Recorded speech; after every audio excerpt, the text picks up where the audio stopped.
some of these problems. So what I thought we could do today is we could look at 12 steps.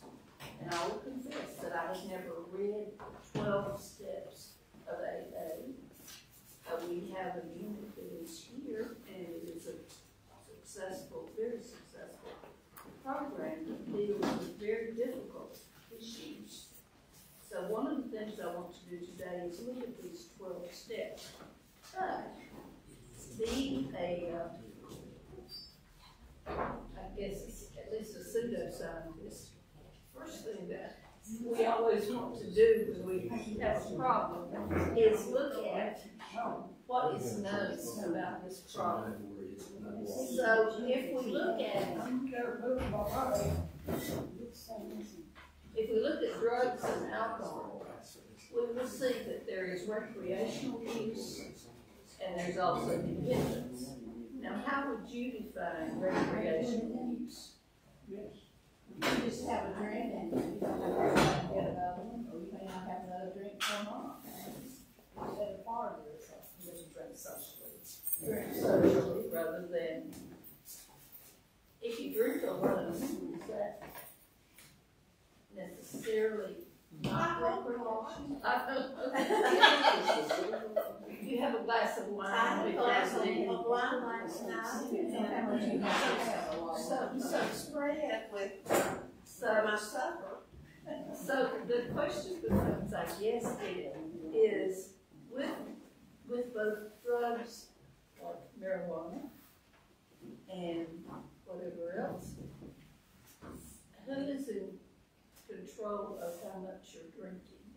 Are you the rational one in control of that? Or is it a driving biological force? So I thought we would just look at some of the factors and then we'll open this up and you can add to this. I always would like to look at the genetics. Just to circle back to your previous point, how it's always been defined to me the difference between recreational and dependence is when you feel you need it either socially or physically in order to cope with current situation and or problems, whether there is no real problem or real problem going on. When you feel that you have to have it. Too far. And there becomes, I have family members, a decent amount, that have gone through the AA program or something like that. They drank so much, it got to the point they had, like their doctors told them they had to continue drinking but going down in the amount, because if they had quit cold turkey, their body would physically shut down. I had a family member, his blood type had pretty much become part Jim. At that point, he had drank so much. And it's like starving your body of food when you drink that much. That's true. And unhealthy. Yes. Okay. And there are lots of diseases associated with dependence on alcohol. We'll talk about some of those. Type 2 diabetes, often in adults, later in life adults, goes from obesity, but also killing the liver from drug dependence. Most type 2 diabetics you see that aren't obese, it's usually from drug dependence or genetics. So some of the genetic factors are sort of interesting. For instance, in Japan, there is a low tolerance to alcohol, primarily because they have a form of the enzyme that breaks down alcohol, which doesn't work very well. It's just one of those quirks of selection pressures that chose a bunch of genes, and among those was one that had a low activity about breaking down alcohol. So they become inebriated much faster. Don't Native Americans have issues? Yes, I think it comes back with common heritage with that group. Then there are environmental factors, certainly, that contribute to dependence upon alcohol. The age you are, or when you started drinking, is very important. Your weight is another factor. Bigger people can handle more alcohol than smaller people, usually. do you have a good diet? And do you have support and involvement in your social life? Not being a loner sometimes really is helpful. And then there's the history of use, early versus regular, and then there's the personal and the social pressure that contributes, especially I think among adolescents. That's a big factor. And we have lots of programs that try to help teenagers see that that is not a necessary rite of passage, but some of these don't seem to connect very well. Every year before prom, they did a week-long section on like drunk driving and things like that. And they would bring in the local like funeral home, and there was a line of caskets, and they had mirrors in the face pillow area. Yeah, talk about traumatic, being 13, just leaning over. I was like, oh, nope, give me that. So let's look at these lessons. These are some 12 steps for not Alcoholics Anonymous, but the ones that are helpers or the people who are dealing with someone who is an alcoholic. But they are very similar to the same steps that had been used for ages in AA itself. And the first one is very important.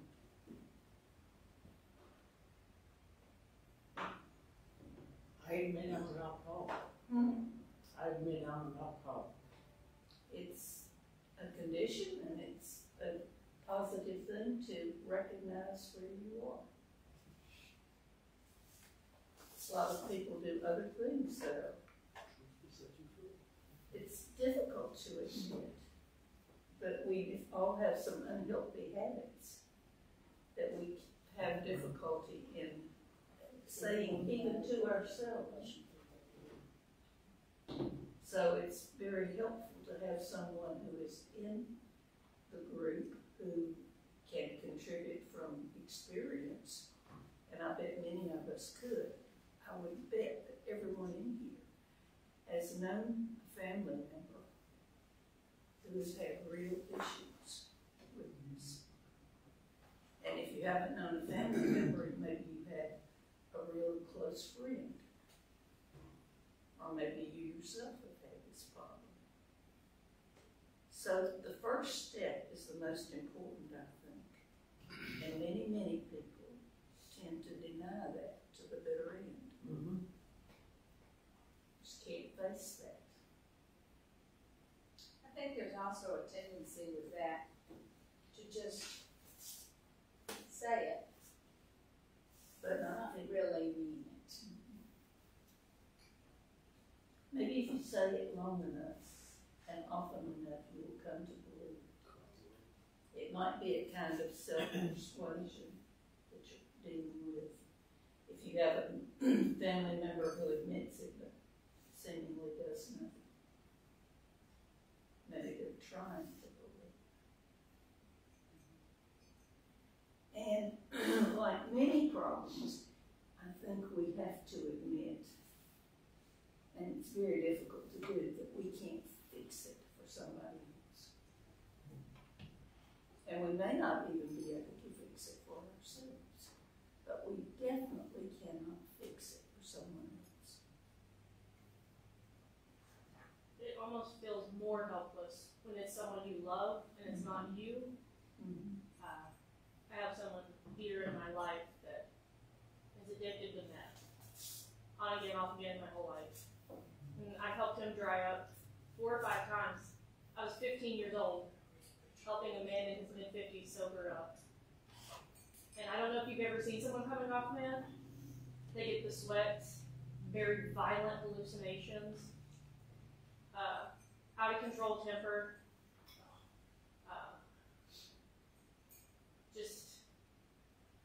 it's almost, they just hate you for 72 hours. You are enemy number 1.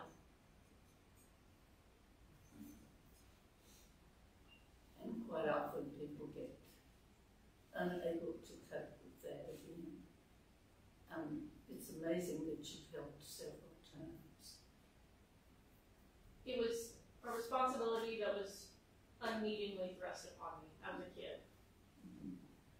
And I think that's another experience that children, quite often, they either watch someone suffering from addiction, or they have to try to help that person. And for a child, you can't realize that you can't fix it for them. Now, 4 years of therapy has got me to that point. So if we admit that we are powerless over people who have issues and problems, I think that's one step that we who don't abuse alcohol now can probably take. We can be helpful, but we don't have any magic. And not to deter you from helping, but there's a study that proves if you spend enough time with an addict, you tend to pick up on their same mannerisms. And it's almost like you get the secondhand side effects of drug use without the quote-unquote fun of drug use. You get that intense paranoia, that sort of moves and counter-moves way of thinking. So if we can admit step number one, then it gets a little harder. Because step number two says, we come to believe, that probably should be underlined, believe, and act upon it, that a power greater than ourselves could restore us to sanity.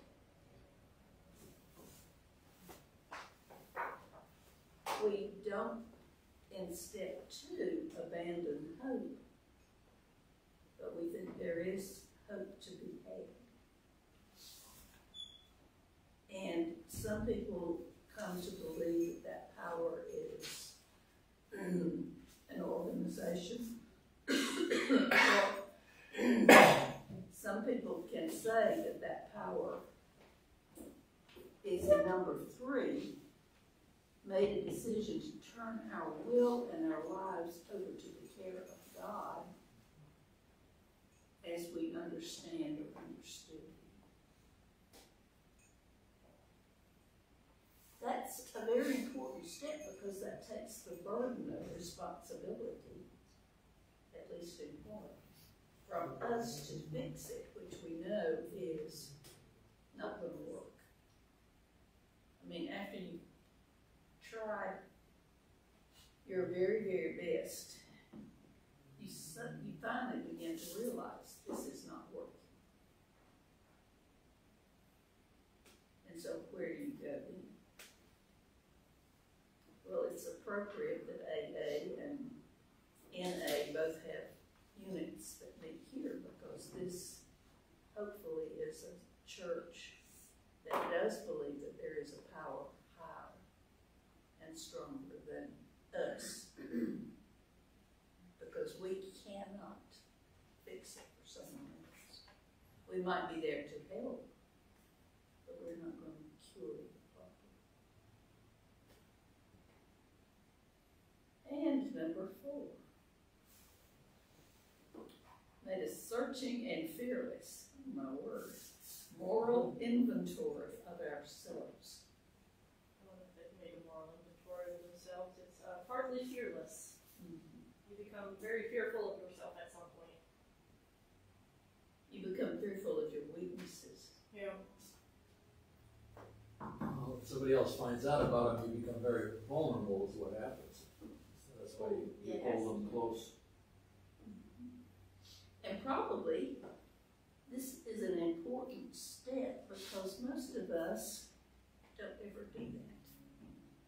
We don't sit down and look at ourselves coldly and calculating and say, boy, you sure goofed on that one. This is a big step in AA because a lot of people sit down and write pages, things that they have done wrong. People that they have to say they're sorry to. And this inventory will go on and on and on.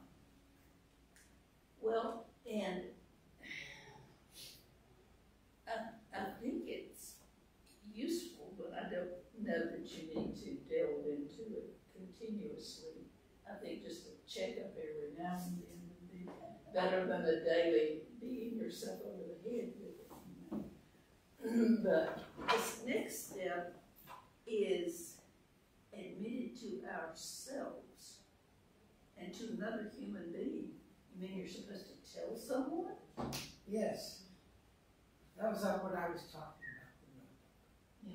Yes, you do tell. Oh, the amends. That's Apologize. what a risk, right? Absolutely.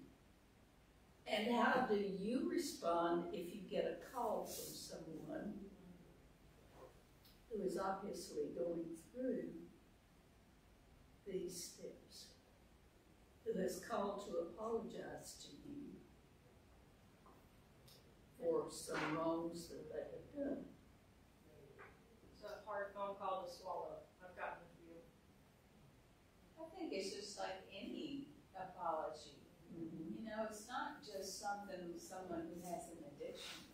It's with someone who has really caused you heartache or pain or whatever. At some point in your life, it's a difficult thing to have someone call you and say, "I'm sorry for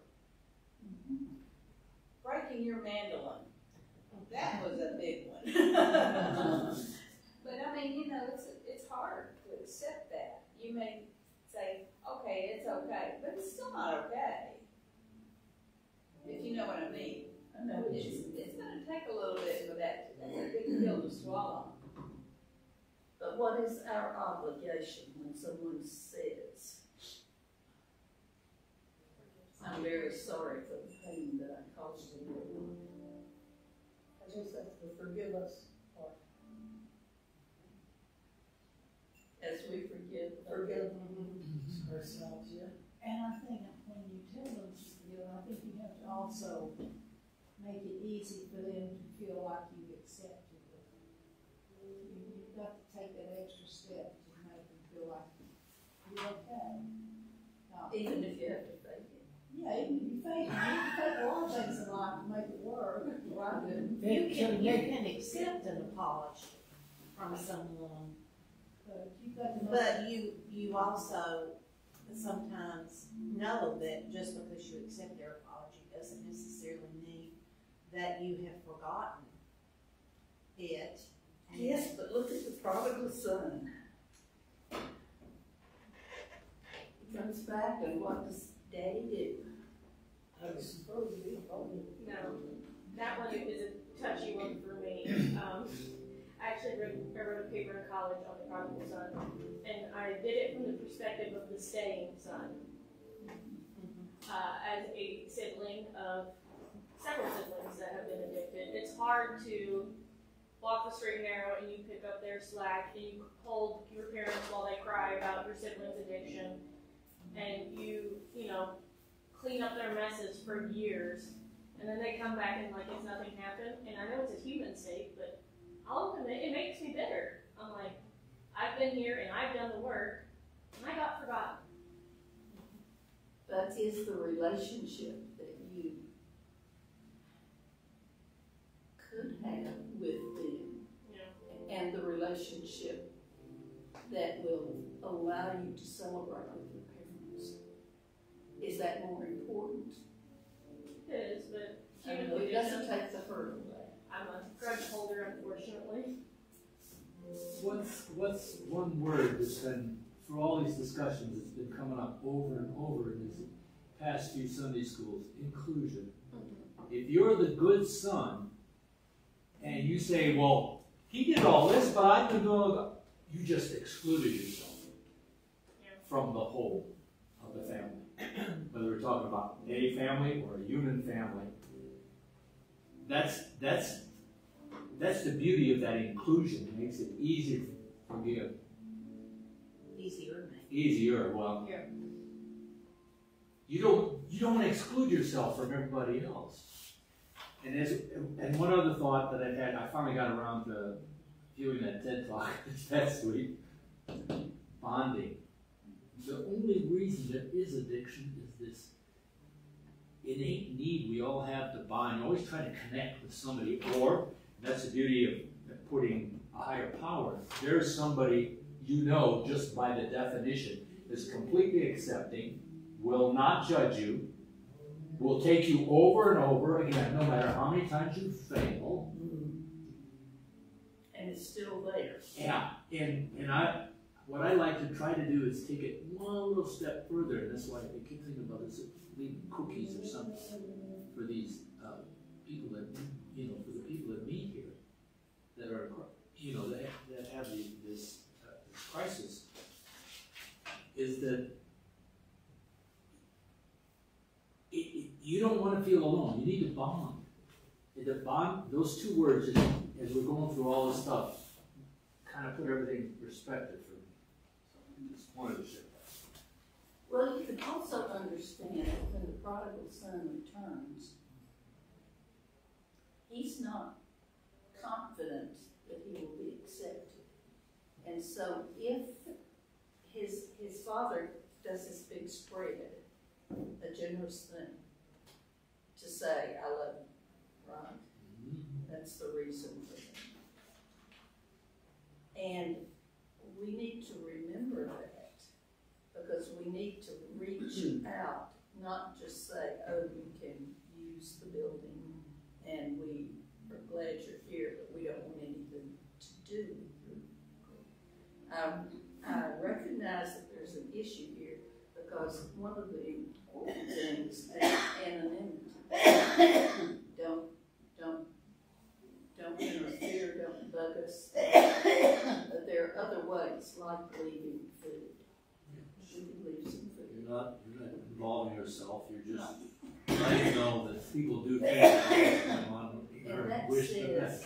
food more than anything else, I think says, well, You know, when I felt in my past, when I held a grudge, even somebody was willing to apologize or not, it hurts me. You know, I end up paying a price for holding a grudge. I'm sort of bad like that. And it hurts me. I mean, it's stupid to hold a grudge. it takes so much energy. Yeah, Oh. it does, and it affects your health and your emotions. I love this quote. I heard it in a movie, but it was about the life of Medgar Evers. And in it, the lawyer who is trying to convict asked Merle, Medgar's wife, how she has managed to not hate these people who killed her husband. And she said that Medgar had said to her, half the people you hate don't know it, and the other half don't care. Yeah. And because Jim and I would discuss the fact of bearing grudges and how, in the end, it hurt you more than the person that it was against. But it's not an easy thing to, as I say, forget. Maybe it's easier to be accepting, but not to return to the bond that you once had. I think for the longest time I held grudges because I thought if I let them go, it justified what they did. Obviously it doesn't. It's letting go of that, it opens up that space in your being. It is important that people recognize and accept responsibility for their actions, just as it is that we have to recognize and accept responsibility for how we react.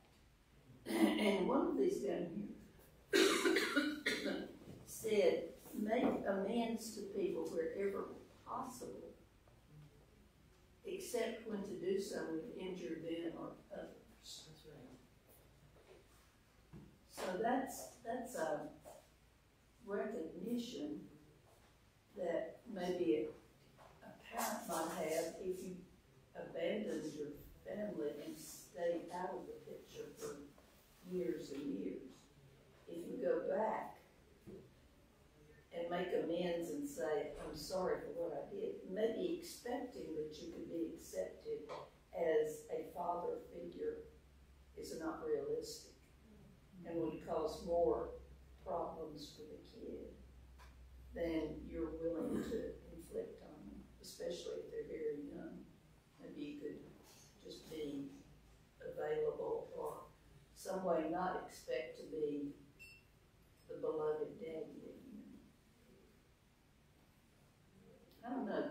these are not easy questions at all. And you're supposed to continue to take personal inventory. You don't just do it once and it's done.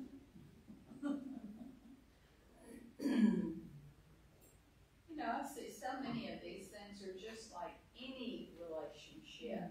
It doesn't necessarily have something that's based on some sort of dependency. Not a chemical dependency. Right.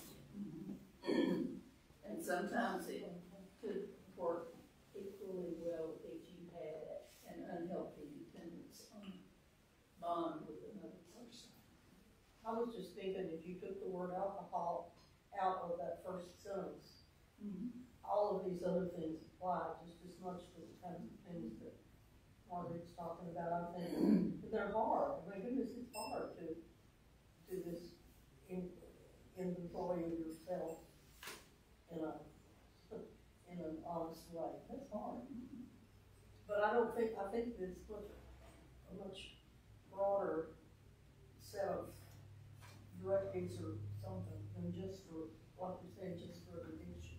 Either alcohol or drugs or whatever else you have in relationships. Relationships where you depend is your life. They're wonderful steps. I think you also tend to think, well, it really wasn't my fault. You know, lay the blame somewhere else. Oh, I'm just a victim of circumstance. I get all the bad breaks.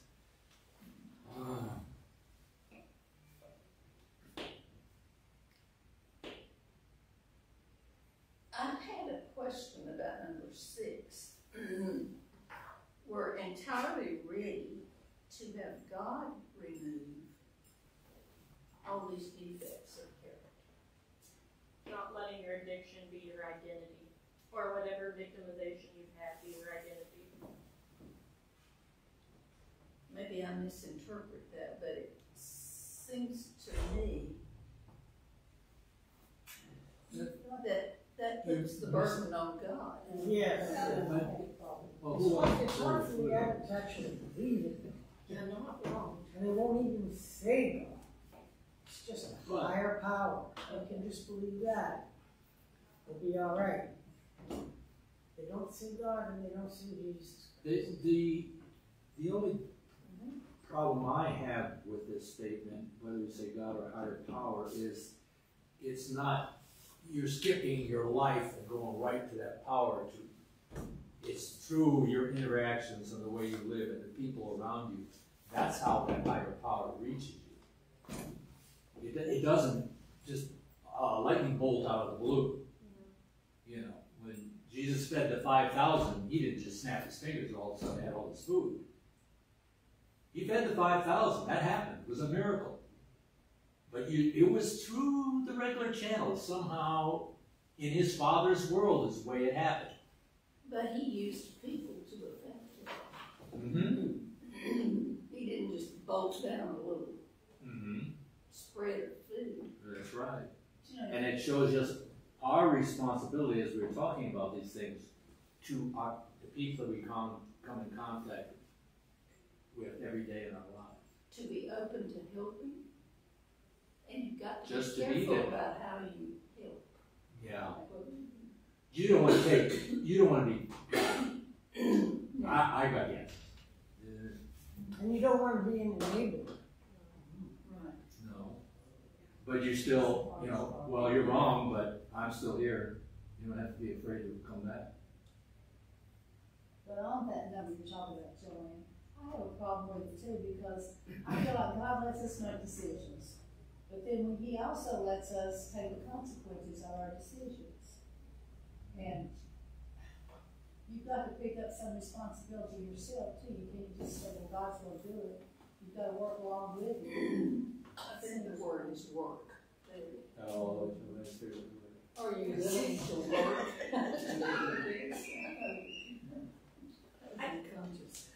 Because if you just take the number 1, you just accept that you got a problem, you don't work toward improving it, can you improve? Acceptance, you've got to do that, but you've got to also do some work toward that acceptance, it seems like. And I think we should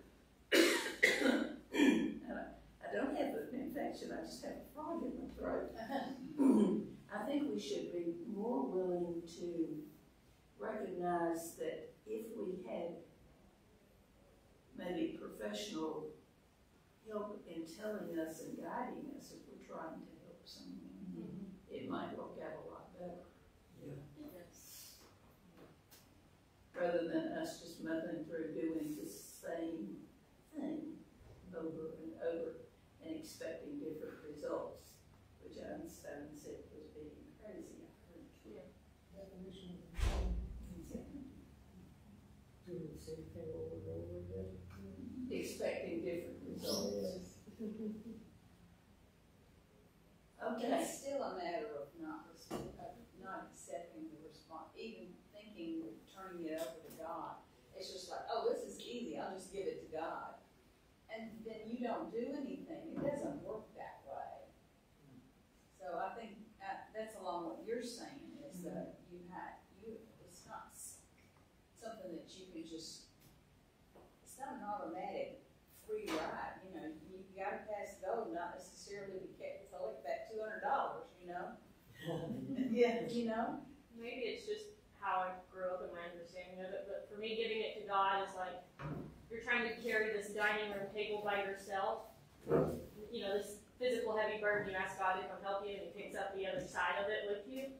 But together, you work to move the job. Well, He may send you a thought to go out and ask the neighbor to help you. Yeah, you know. God doesn't have to be magic, I don't think. I mean, just like feeding the thousands. You know, collecting the food from the people. You don't, some people think if you pray to God, it's just going to be magic. No, that's a cosmic Santa Claus. That's not. Yeah, a cosmic Santa Claus. And that's not how I see it. But every morning, just to let go of this stuff, and at the end of each day, what I do during my prayer time, I ball my fists up and I think of all my problems, and I'm like, these are yours. It's a limited time offer. If you don't take them now, I'm probably going to hang on to them until tomorrow. Take them now, please. Like, and I know it's a stupid, silly, symbolic thing, but honestly, it allows God to cohabitate with me in these issues. And it gives you some relief from having to deal alone with a problem. But I know it's a limited time offer. I'm like, God, it's your girl. You're going to have to help me out. I'm going to hold this out for about 30 seconds. Take it now, please. But I think you're right, Judy, in saying that it's not a matter of God expecting you to take over, but God leads you. You're going down your life path, and there's issues that come up in your life. And then all of a sudden, something happens to your life that helps answer the issues. I mean, that's why I'm here. You know, I was looking for something, and God led me here. So you see, I think that God, there's an input, but it's not necessarily a magic input. And I think we have to be open to hearing or listening or something for the help that God does. You have to have a bossy big sister that calls you and says, if you're lonely, you need to get out and do something. They have a sign in AA that says, we are not alone. Which is very important. It is. And that's why they go around the table, talk about their problems. When they leave, they feel better. They've shared their shared. and churches do that too. Sunday school. We do it in our Sunday school class. And I think that sharing helps us to understand that and to recognize that everybody's got something that they're carrying on their back. And when you realize, Not excluding the word alcohol, but realizing that there are other things that you can be powerless over. yes. That messes up your life. And if you think that other people are carrying a burden, even the way it is, it makes you be a little bit more understanding and give people a little bit more room to make mistakes or treat you grouchy or whatever. If you just think, you don't know what they're dealing with. That helps me sometimes. What in the world's wrong with that one? You don't know, Judy. But it also helps recognize that living is just, has some issues with it that we have to get through. Isn't that saying walk a mile in his shoes? Yeah. I'm getting old. I'm getting old. I don't know if you wanna walk in my shoes. I am walking. No, where your shoes going? I like number 11, see what you think about it.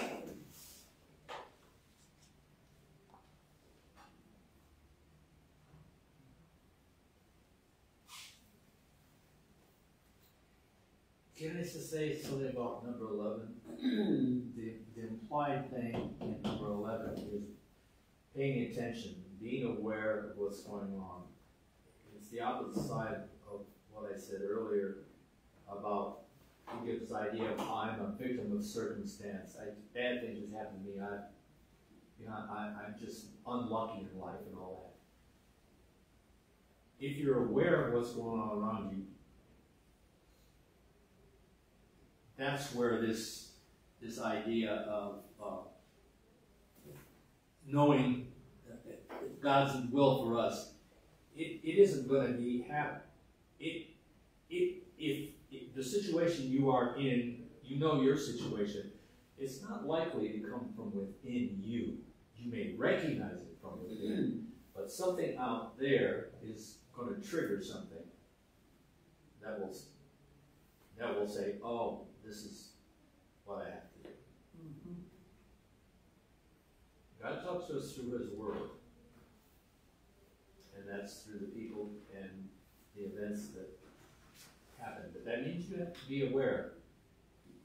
If you're following, I haven't been in this, so I don't know truly.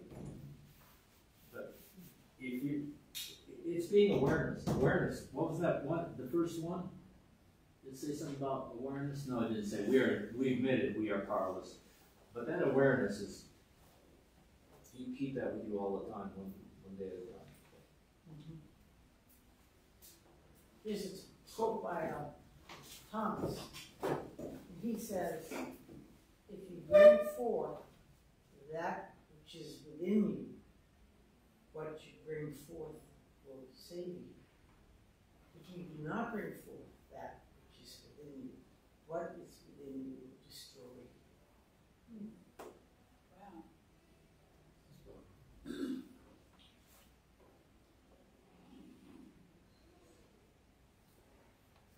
So if we bring forth and share what is within us, it helps us quiet some of those boiling issues that we just keep going around in a circle and around and around. Maybe we begin to see a line rather than just a circle. Maybe we can see a way. I remember something that Judy Colby said one time. She said that she felt like she had a lot to deal with, but she hoped and prayed that God would give her shoulders that were strong enough to carry. That's been my prayer all my life. Yeah.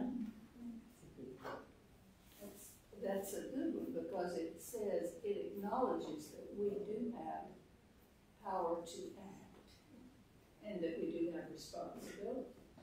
But it says we don't have enough to make sometimes a big difference unless we have help.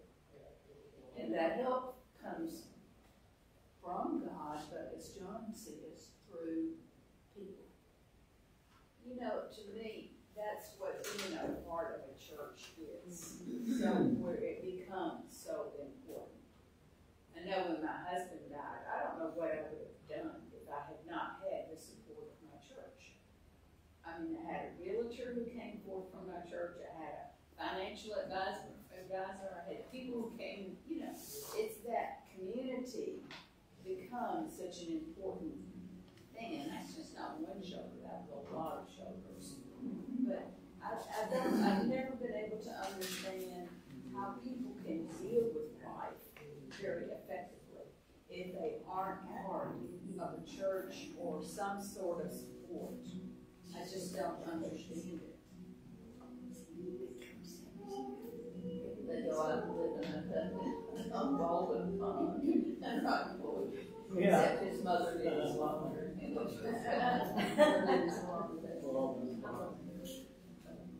Weird, so, but, and number 12 says,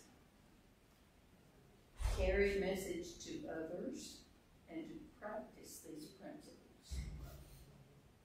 of changed living through all our affairs. It's how you treat other people that matters. And just to go back to that circle mentality, you know, if you're in a state not only of dependence, but that stress for so long, it alters the chemical makeup in your brain, and you can pass on those genes. So you can be living with trauma from 5 generations back that you've never even experienced, that you carry. Actually, there is some scientific evidence for that, because the person who is having stress as chemical changes in the body, that does affect sometimes the mutations that do occur in the DNA. So try to remain tranquil before you have children, but that's not. A little late. Yeah, a little late for that. I won't go there. So as a moving forward thing, would it be okay if we plan to leave some goodies for the AA? Would that be okay? And when? And they meet on Thursday. Thursday, 7. at 7. So I think, could we just have a sign-up sheet? that's what I was saying. Yeah. So would someone like to start by saying, I will have something here? I will have something here. Well, I'll pair with her, okay. Very good. The Judies. Yeah, the Judy's this Thursday. This Thursday. And so just bring it sometime early afternoon. Yes. Leave it there with a note. And if it needs to be in the refrigerator, just say it is in the refrigerator. Does that sound okay? Yeah. All right. So, let's see. Joanne, you remember last Sunday, I asked the group if they would like to participate in getting some Christmas presents for this and then the homeless woman that we have. And so several people said yes in the group, so I assume the group wants to. So I talked to Ann, who usually does this, and I put up, some people already taken them, I see some little bags and some little notes of things that she needs. And maybe y'all can give us advice on this. I haven't used it out of the country, so I haven't told her yet, but Destiny finally contacted me, and she said she'd been going through a lot of dark times. I have never, I don't think Judy has either, we've encouraged her like to come to church here occasionally, because she lives pretty far off, and that kind of stuff. But we've never pushed religion down her throat. But I'm about ready to say, find you a little church near where you live and get involved so that you will have some support. I don't know what she means by dark times. I know she's changing jobs and things like that. She's got 2 small children. Does she have a stable relationship with a No, no, they're partner? once in jail. Okay, she's having dark times. I thought about her, I was looking through the photos, Christmas photos and stuff, and remember, we had the tree up there, I took She some made a pictures. photograph album for them, and they loved it. Yeah. When they were here, Christmas photos, and she did a great job. It's wonderful. But I just took forward and said, look, find you a little church there. There's lots of little churches out in the country. Find you one and get involved with them. And then you can have some support, whether it's emotional or financial or what. Is that being too pushy? No. There's this issue, maybe hard to fund, and That's the one with her circumstances. Yeah, with 2 children not being married. well, just hard to find ones in a little small church that would be